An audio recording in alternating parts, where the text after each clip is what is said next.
Hey everyone, it is chicken and wild rice soup time.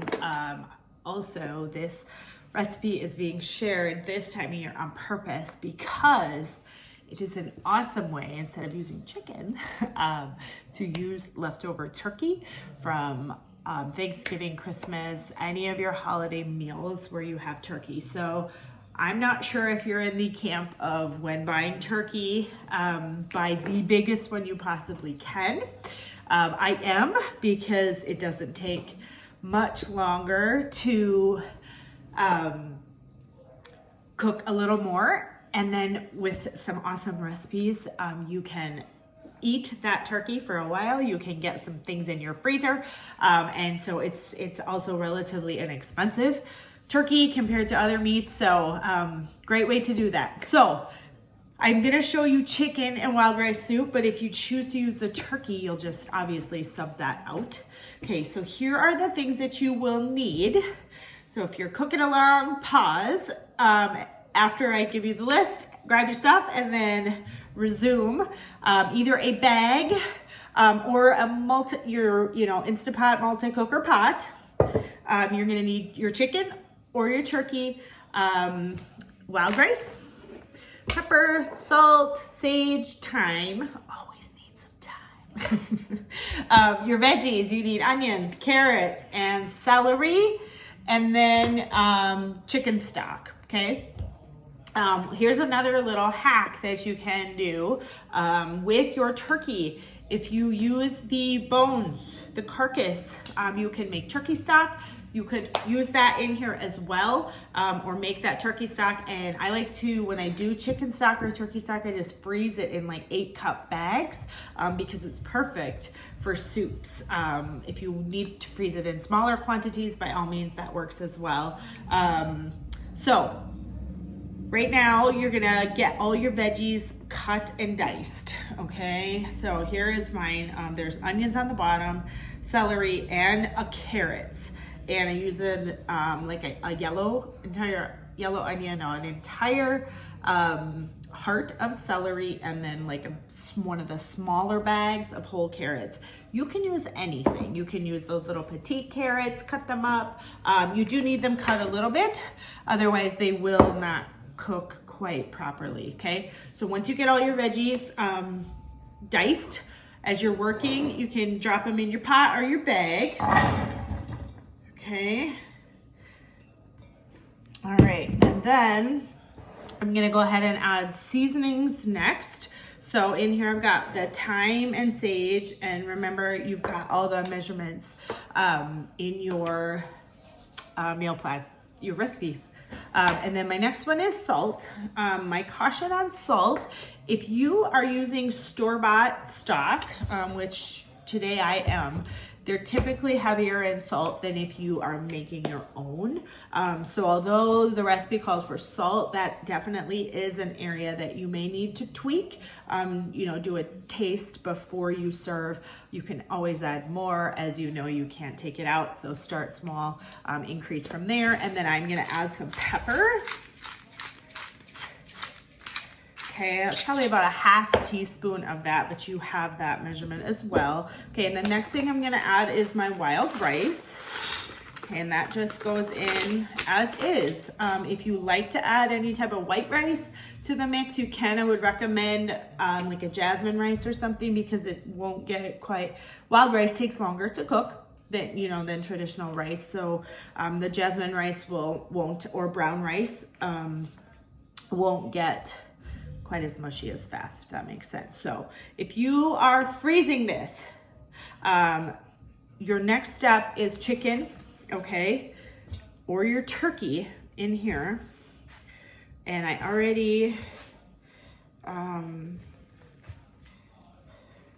chicken is gonna go in your bag or your pot, okay? And then at this point, if you are freezing this, that is it.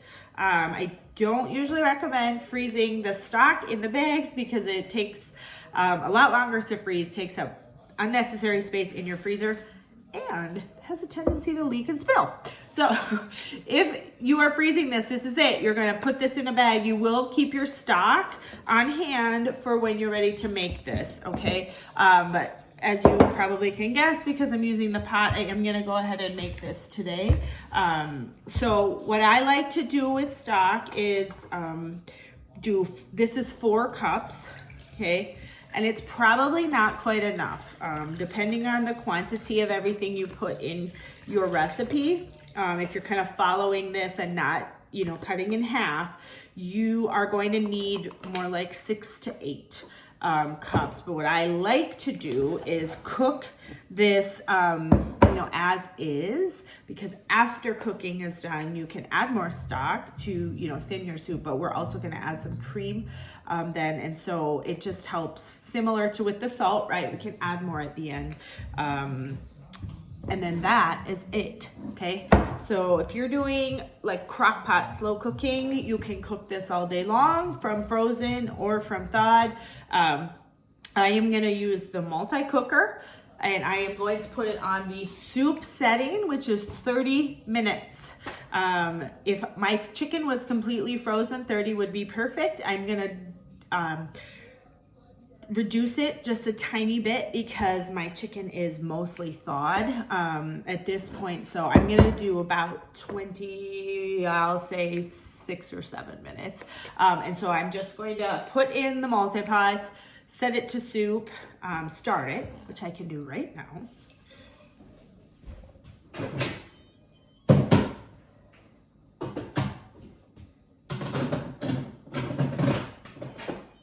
Okay, and so there's that soup, and I'm going to select that, reduce to, I'm gonna go with 27, and then run. And that is it for making that. So, you know, with a pressure cooker of some sort, you can have this meal on your table in just under 30 minutes. Pairs super well with some bread, with a salad, things like that. I will be back to show you kind of the rest after that is done cooking.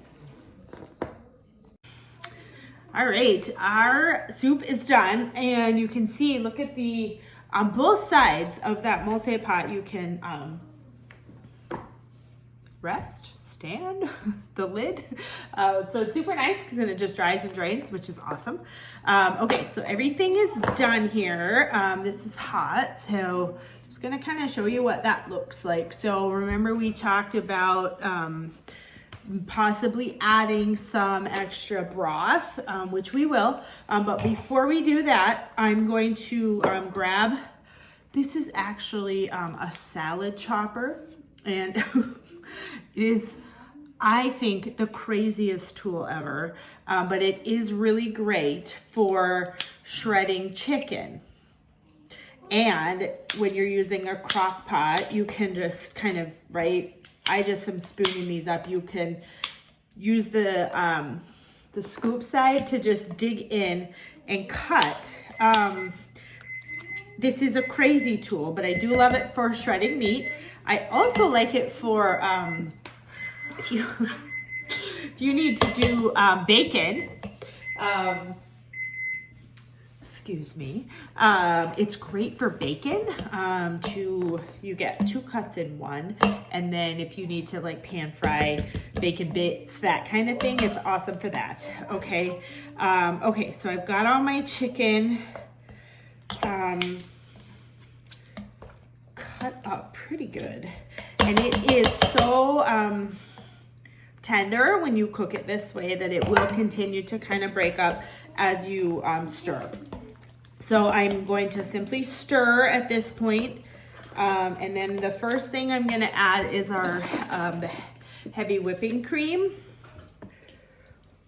And then after that, I will judge, if you really, really like hearty soup, this is how hearty it is. It's hearty.